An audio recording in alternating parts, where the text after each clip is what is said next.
What's going on, YouTube? Thomas L here. Since today is the birthday of actor Anton Yelchin, who sadly passed away at a very young age. He sadly passed away at age 27, back in 2016, and I gotta say that was a real tragic loss. I thought he when they announced he passed away, I was really in shock by that. I mean, he was like a really great actor. He's been acting since like he was a very young age, and since like I believe his major role was in Hearts of Atlantis, and since then he's really great indie films. He's done some bigger stuff as well. So I decided to do my top 10 favorite Anton Yelchin movies because he passed away at 27, but like his career, like he's been in a lot of stuff over the years. I mean, he's been in like maybe more than he actually been in like more than 10 features, and he's been like in lots of TV shows, and he was a really great actor. So here's my top 10 favorite Anton Yelchin movies. All right, coming in at number 10 is The Smurfs. Now, of course, this is based on the hit cartoon series, and it featured the voice of Anton Yelchin as Clumsy Smurf. I love Clumsy Smurf in this. I mean, out of all the Smurfs here, I kind of thought Clumsy was the major scene stealer here. And Anton Yelchin, I thought he voiced that role perfectly. But also, besides Anton Yelchin, got a few other voices that included Katy Perry, original Smurfs voice actor Jonathan Winters, George Lopez was in this. But out of all the voice cast, to me, Anton Yelchin as Clumsy was definitely the best part. Like, he had some pretty funny lines in it. He had some pretty funny scenes. Yeah, and I really dug the first Smurfs. I know lots of people, trash on that Smurf. I thought it was pretty fun, and I admit part two definitely wasn't as good as part one, but part one was a really fun one. All right, coming in at number 9 is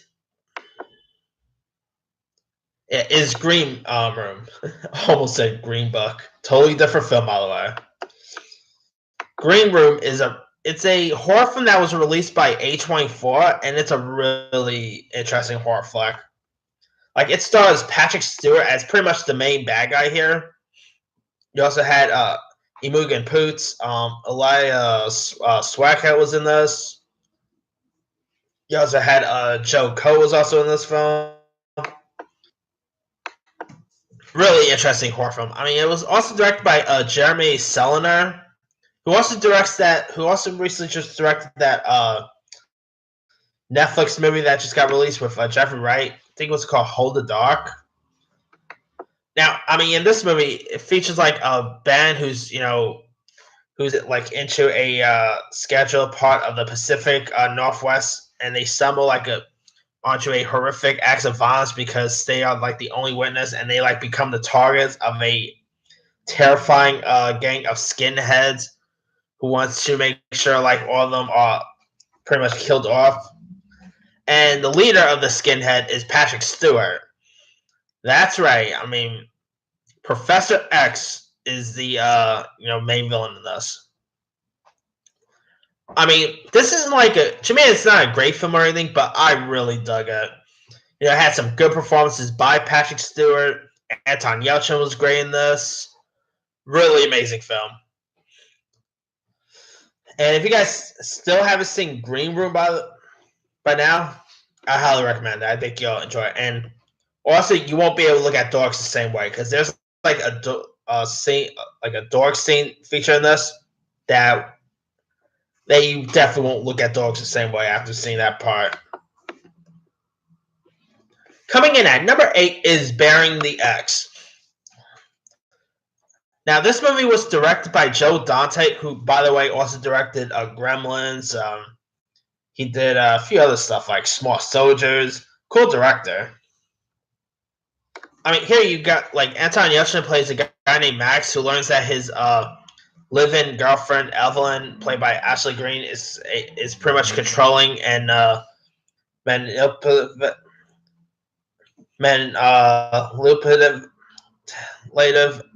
and so he is like trying to end the relationship.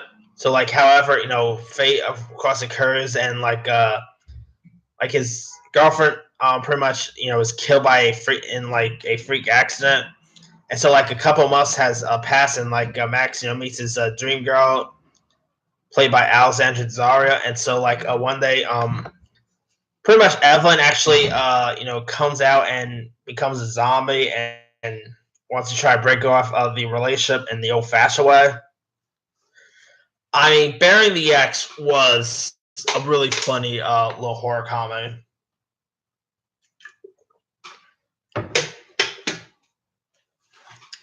I mean, it has some pretty funny scenes in this. I mean, Oliver Cooper from Project X still lots of scenes here.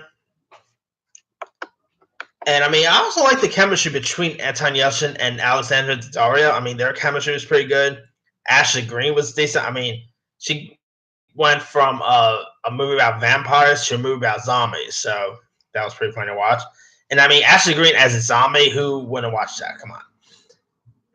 I mean, this is, I guess you could say, it's like pretty much a romance comedy zombie feature.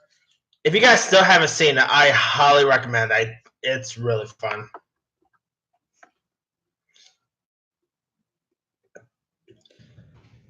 Coming in at number 7 is sadly Anton Yelchin's final film, and that would be Thoroughbreds. Thoroughbreds was really good. I mean, here it stars Anna Taylor-Joy and Olivia Cooke, who were both really good here. Like they play childhood friends named Lily and Amanda, who reconnect in like a suburban after like years of growing apart. And so like Lily has turned into a Polish upper class teenager with a fancy boarding school on her transcript, and like a convenient internship on her job resume. And so you also got Amanda, played by Olivia Cooke, who has like developed a you know a sharp wit and like a very neat attitude. And so like they pretty much like become social outcasts, and like one day the girl Lily, played by Anna Taylor-Joy, by the way, she pretty much, her and like the two friends decide to kill Lily's stepdad.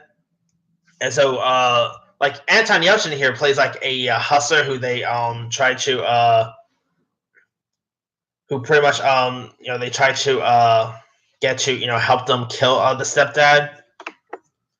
I mean, Anton Yelchin was great here. Like I really dug his part here. Anna Taylor-Joy and Olivia Cooke were both great.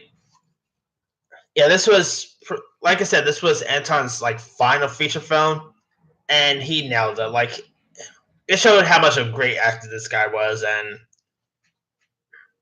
and I also really like the scenes that featured him with Joy and Cook. Their scenes were pretty good. I mean, it's a shame that this movie didn't really get talked about a lot since it got released. It was actually a really good film, and it was directed by Corey Finley, who's, I believe this was like his first directorial debut. He did a great job at directing. I mean, if you guys never seen Thoroughbreds by now, it's on HBO. Highly recommend it. It's really good. Like it's a very dark and intense little comedy. Coming in at number 6 is The Beaver. Now, The Beaver is also pretty underrated. I mean, this is directed by Jodie Foster, and it stars Mel Gibson, who pretty much plays like a lonely guy whose wife left him, and his kid, played by Anton Yelchin, doesn't really want anything to do with him. So pretty much the only like friend he mainly has is a puppet that's like a beaver that talks to him and all. I mean, it's kind of a different role for Mel Gibson, really. I mean, whoever knew that Mel Gibson will be good at playing a guy who has like a beaver puppet? Yeah, that's pretty much what Mel Gibson has in this. And also Jodie Foster did good at directing. He also had Jennifer Lawrence was also in this, kind of one of her earliest roles. I mean, this is a really good little indie film. I mean, if you guys never seen it, check it out. It's really decent.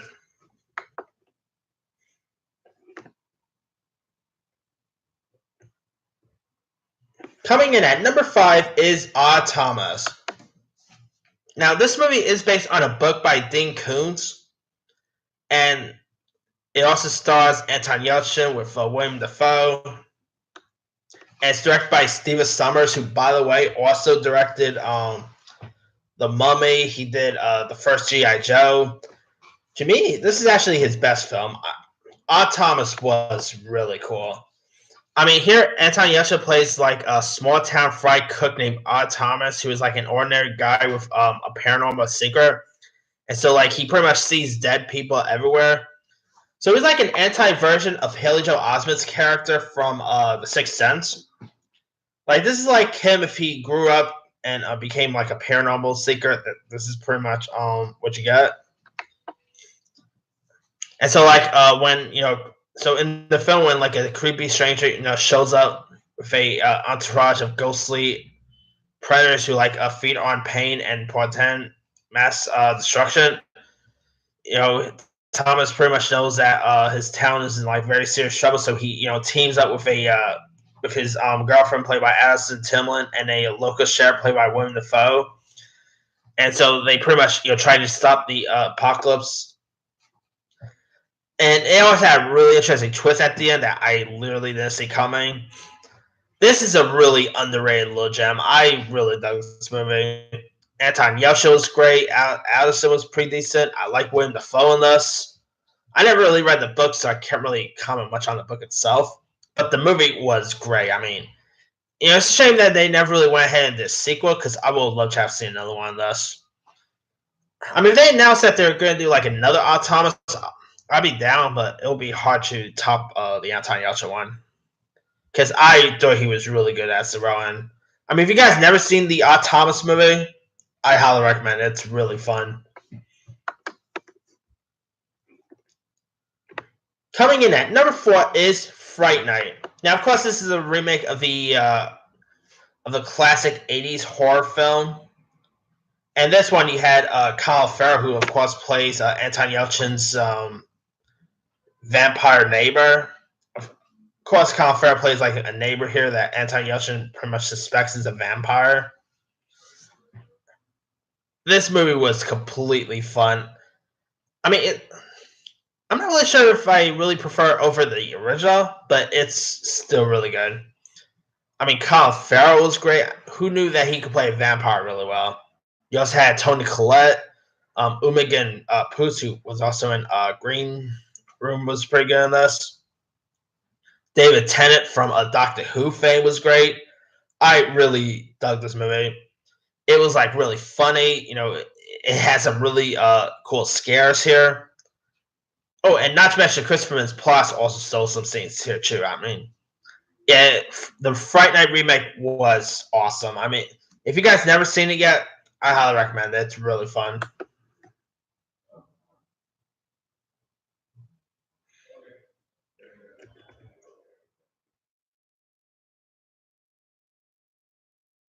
All right, will be Star Trek. Now, I mean, Anton Yelchin as Chekhov that was really perfect casting. Like, this is probably one of his better roles of his career. He played the role of Chekhov really well. I mean, Walter, can't remember the actor who played the original Chekhov. I think it's Walter Kronig. I always mispronounce Walter's last name, but he was really good in the original Star Trek. But I think Anton Yelchin might actually be my favorite Chekhov. I mean, he plays that role. He really nailed it as the role of Chekhov in the Star Trek films. J.J. Abrams did a pretty good job at directing him here. And of course, he played the role pretty much 3 times in both 2009's Star Trek, which, by the way, turns 10 this year. Just want to make you guys feel old there. Also, of course, he returned as the role again in Star Trek Into Darkness. Then he played the role one final time in Star Trek Beyond, which actually got released like a month after Anton's passing. Yeah, I mean, I really dug the Star Trek movies, by the way. I mean, they aren't like great or anything like that, but I really had fun with them. And all the casting in this are really great. Like when they talk about Chris Pine, Zachary Quino, Zoe Saldana, and to me, I think Anton as a Chekhov, he was such a scene still. Like he had, like I thought he had some really funny lines as well.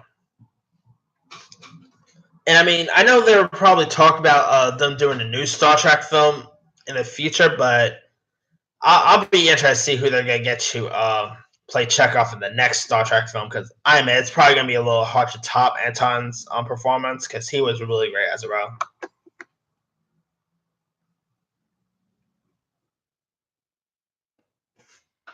Oh, and the actor's name is Walter Koenig. I was keep forgetting what's his last name for some reason. Anyway, all right, coming in at number 2 is Alpha Dog. Alpha Dog is a really intense little film. I mean, it's based on a true story, and it's directed by the Notebook director, by the way. So there's a little tip for you there. And also in Alpha Dog, you got people like Emil Hirsch was in this, Justin Timberlake, Ben Foster, Amanda Seyfried, Olivia Wilde was in this.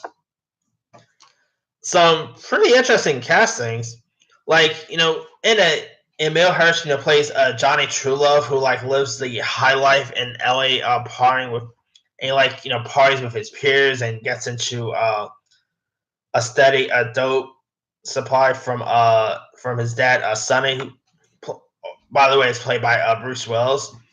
And so, like one day, a dangerous customer, refuses to pay Johnny and his right hand man, Frankie.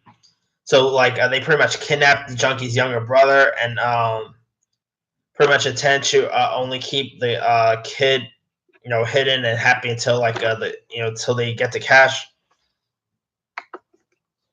Like here, Anton Yelchin plays the role of Nicholas Marquis, who sadly was murdered by Ryan Holt, who was like a member of Jesse's Hollywood crew. I mean, the kids like the true story of this. I mean, if you guys read upon the true story, it's crazy what happened. Like what these kids went through, and the people that was involved, and it was a really tragic event here. And Alpha Dog it's a really good film. Also, I really dug the performances by like Anton Yelchin. I mean, Anton Yelchin had like a scene in a pool, had like a pool scene that featured him with Amanda Seyfried and Amber Heard. Boy, he has to be one of the luckiest actors out there to have a scene like that. By the way, if you guys seen Alpha Dog, you know what pool scene I'm talking about. Anyway, Alpha Dog was a terrific film. Intense to watch. Like this is not really a movie you can really watch over and over because there's some really intense stuff here that you could probably just watch the movie just once and that would be it. And it's crazy that this is from Nick Cassavetes, who gave us The Notebook. I believe he did this like 2 years after he did The Notebook. I mean, yeah, go from a romance movie like The Notebook to a movie like this. That's interesting. I mean that's an interesting resume, by the way. And also, Justin Timberlake was pretty good here too. I mean, sometimes Justin Timberlake's not really the best actor or anything, but he was actually terrific in this movie. Yeah, I highly recommend you guys checking out Alpha Dog because it's really good. Like I said, intense but good. All right, now my number 1 favorite Anton Yelchin movie. That is going to be kind of a movie that, to be honest, kind of introduced me to Anton Yelchin, and that would be Charlie Bartlett. I love this movie. I mean, it's a really funny coming-of-age film. Like, I mean, I've seen Anton Yelchin stuff before Charlie Bartlett, but this was kind of the movie that kind of introduced. This is actually the movie that kind of made me become a fan of Anton. I mean, Anton Yelchin and Charlie Bartlett was really good. Like you had Robert Downey Jr. in this as Anton's principal. You had Kat Dennings in this. I mean, in it, Anton plays the title role of Charlie Bartlett, who has like problems and like with his father gone and like his mother loopy and clueless. he's pretty much been expelled from like every private school for his victimless crimes.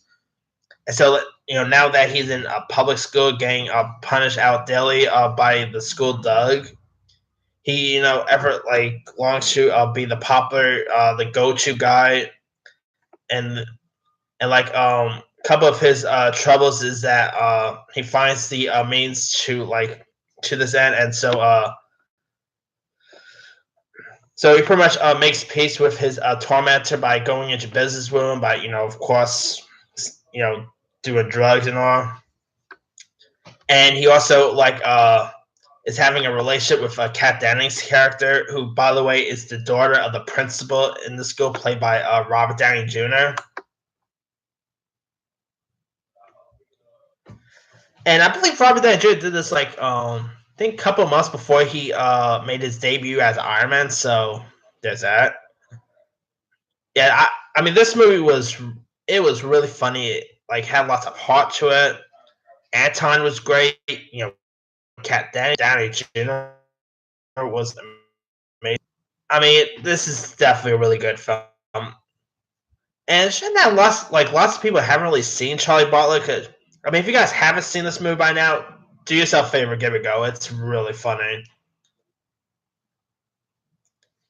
Yeah, I mean, definitely, it's worth a watch. If you guys still never seen that, like I said, check it out. It's really good. Boy, I haven't seen this movie for a while. Should we watch it again? I mean, crazy. Like, I believe this movie came out in 2008. Boy, like, man, this movie turns 11 this year. Holy cow, feeling old there. Anyway, well, that's pretty much it. Let me do the quick rundown. Number 10, The Smurfs. 9, Green Room. 8, Burying the X. 7, Thoroughbreds. 6, The Beaver. 5, Odd Thomas. 4, Fright Night. 3, Star Trek. 2, Alpha Dog. 1, Charlie Bartlett. Now, he's been in loads of other stuff over the years. Let me pull up his credit list. Hearts of Atlantis was pretty decent. That's like one of his earliest roles. Let's see. He was in the movie New York, I Love You. That was pretty decent. Like Crazy, which also featured Jennifer Lawrence in that, was a good one. Terminator Salvation was decent. 527 was alright. Ruthless with Billy Crudup and Selena Gomez, that was a good one. Only Lovers Left Alive with Tom Hiddleston's pretty decent. Rememory with Peter Dinklage, that movie was not that good. Fierce People with Kristen Stewart's a good one. Definitely Not Dying in the Light with Nick Cage. I mean, not every movies that Anton Yelchin was in was winners. He was in a movie for it, right? I don't remember that. Hey, like, over the years, he's been in some really high-profile stuff. Anyway, let me leave you guys. What are some of your favorite Anton Yelchin movies? Drop a comment below. Don't forget to like, subscribe, hit that bell for more notifications. This here is Thomas L. And rest in peace, Anton Yelchin.